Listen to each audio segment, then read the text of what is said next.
morning, Kern County. Back to weather, where we actually are starting a nicer trend in our forecast. Here, temperatures right now just after 5:45 this morning. 78 degrees right now in Bakersfield, but our mountain communities significantly cooler than they were at this time yesterday. 24-hour temperature change, you can see nearly 15 degrees cooler in Tehachapi compared to what they felt yesterday morning. So we are getting some slightly cooler air pushing into Kern County today.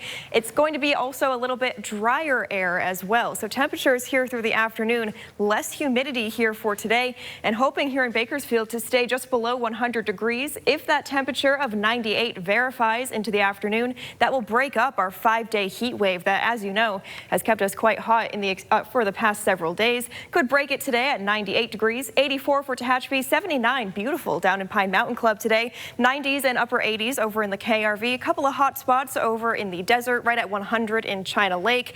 And as you know, we've had quite a bit of storm activity as well from that monsoonal moisture that kept us not only humid, but also very busy. The storm outlook for today has the very northeastern points of Kern County with the elevated risk for a couple of showers, but Futurecast actually does not really pick up on a ton of activity.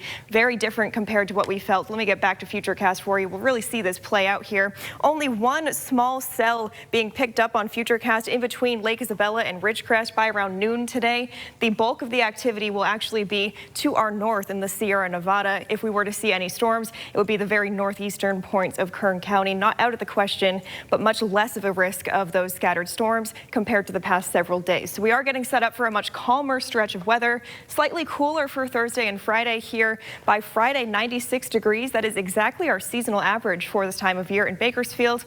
A touch warmer for Sunday and Monday. Could be another triple-digit day for either of those days. A little bit warmer for those two. We'll have to see when we get there how those temperatures will be doing. But the big takeaway for today in the valley is some drier air, less humidity, very minor rain chances outside of Bakersfield. The KRV hangs on to around a 10% chance for today. But like you saw on Futurecast, way different than what we felt for the past several days. Not expecting that widespread activity, much better compared to what we felt even just one day ago. And by the end of the week, temperatures even a touch cooler for all of our neighborhoods. Mike, how's the morning commute?